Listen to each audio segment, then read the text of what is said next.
Good morning, बच्चों.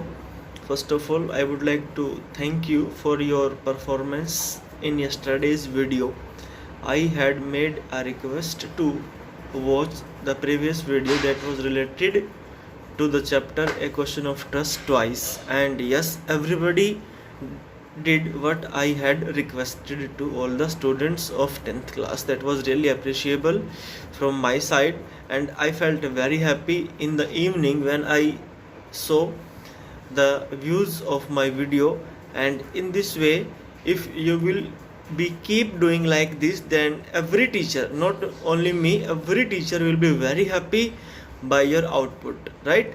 And now I expect the same thing from you in every video that will be posted further, respectively, right? So now, second thing I'm going to tell you is that now we are going to start our new poem, that is the ball poem. This is the fifth poem of our syllabus, and this poem is written by, I think, John Berryman is the poet of this poem. Yes, John Berryman is right. And the ball poem, it contains a moral lesson. We can say that in this poem the poet wants to say that loss is a part of life, right? And nothing is permanent in this world. So we must face the difficulties as well as loss of our life with determination. This is the central idea of the poem that the poet wants to convey with the help of this poem, right?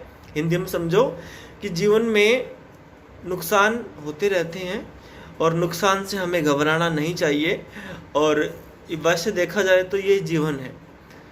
भगवान भी यही कहते हैं कि कभी समय एक जैसा नहीं रहता है और प्रॉफिट लॉस ये सब चलते रहते हैं. बहुत बार हमें प्रॉफिट होता है तो कभी कभी नुकसान भी हो जाता है. कुछ लोग नुकसान को सहन नहीं कर पाते और कुछ ऐसे कदम उठा लेते हैं जो उन्हें नहीं उठाने चाहिए.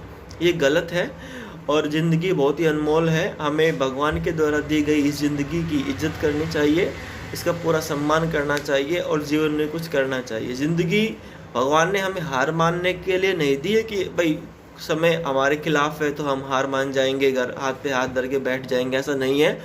जो इंसान मुसीबतों में डटकर सामना करता है ना, चैलेंजेस का, मुसीबत के समय में वह हार नहीं मानता. ये संभव है कि अगर उसकी परिस्थिति उसके खिलाफ है और फिर भी वह लड़ रहा है तो ये संभव है कि उसकी परिस्थिति और बिगड़ सकती है. लेकिन इसका मतलब ये नहीं है कि हमेशा ही बिगड़ी रहेगी. एक दिन ऐसा आएगा जब उसे बहुत अच्छा जो है रिजल्ट मिलेगा और बहुत अच्छी कामयाबी उसके हाथ लग सकती है अगर वह चैलेंजेस को फेस करता है with firm determination. This is the central idea of this poem that the poet wants to convey. Now हम इस पोएम में जो है एक एक स्टेंजा आपको बताएंगे. आप ध्यान से आप देखिएगा, पेंसिल निकाल लीजिएगा, बुक में जहाँ मीनिंग आए आप वहाँ पे लिख लीजिएगा, ठीक है? सो अब मैं आपको लिए चल रहा हूँ पोएम की तरफ. चलते हैं हम अपनी पोएम की तरफ. So, lovely students, this is our poem, the ball poem.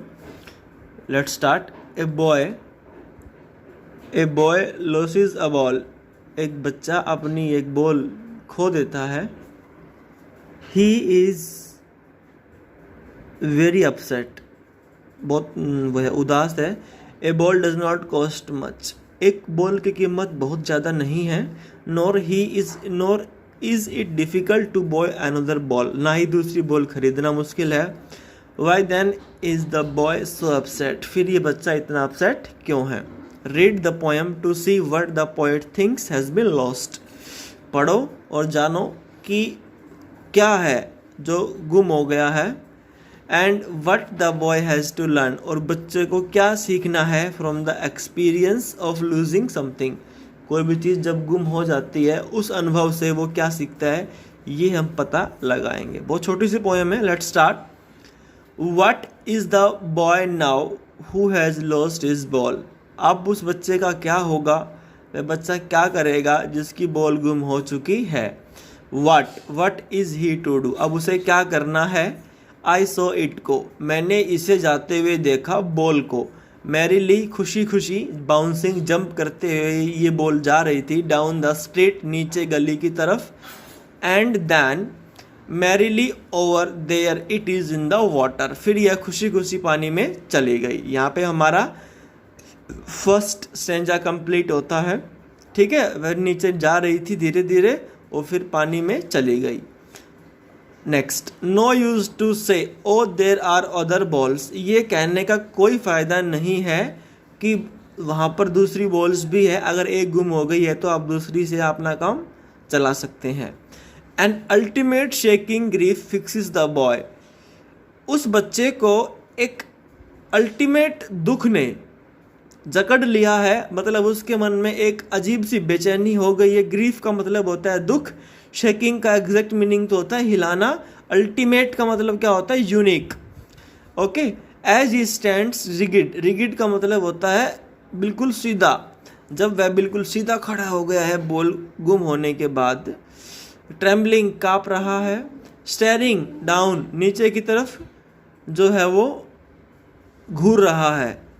And all his young days into the harbour where his ball went, उसके बचपन के सारे दिन, हार्बर का मतलब होता है बंदरगाह, जहाँ पर उसकी बॉल चली गई है वो जगह है बंदरगाह। बंदरगाह के आसपास जो पानी है, पानी में बॉल चली गई है और वह उस जगह को देख रहा है जहाँ पर उसने अपने पहले के दिन बिताए हैं।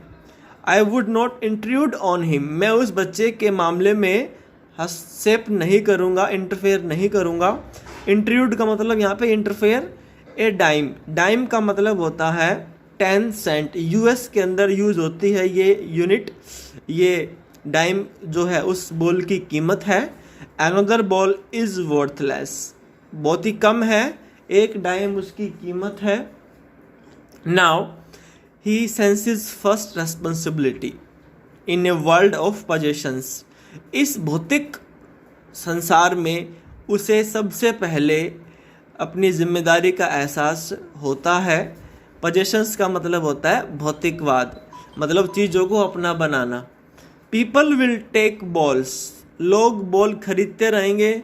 Balls will be lost always, और बॉल हमेशा गुम होती रहेंगी। लिटिल बॉय, अब यहाँ पर बॉल का मतलब है नुकसान, नुकसान हमारे ऐसे ही चलते रहेंगे। यहाँ पर बॉल का मतलब है हर वो चीज़ जो हमारी है, जिससे हमारा फ़ायदा होता हो, जो हमारे काम की हो, ऐसी चीज़ें जीवन में हमें मिलती रहेंगी और हमसे दूर होती रहेंगी। ठीक है ना, ये बात है। यहाँ बॉल रिप्रेजेंट करती है थिंग्स को। And no one buys a ball back, कोई भी एक बॉल जो गुम हो गई है उसे वापस नहीं ला सकता। मनी इज़ एक्सटर्नल, पैसा एक बाहरी वस्तु है। He is learning well behind his desperate eyes, अपनी बेकरार आँखों के पीछे वह अच्छे से सीख रहा है। क्या? द एपिस्टेमोलॉजी ऑफ लॉस, नुकसान की नॉलेज, कि नुकसान क्या होता है। एपिस्टेमोलॉजी का मतलब होता है knowledge, right. How to stand up, कैसे खड़ा होना है समाज में, संसार में कैसे रहना है। Knowing what every man must one day know, ये जानते हुए कि हर इंसान एक दिन जान जाता है। And most know many days how to stand, कि जीवन कैसे जिया जाता है। सभी लोगों को ये धीरे धीरे पता लग जाता है और वो बच्चा भी सीख रहा है।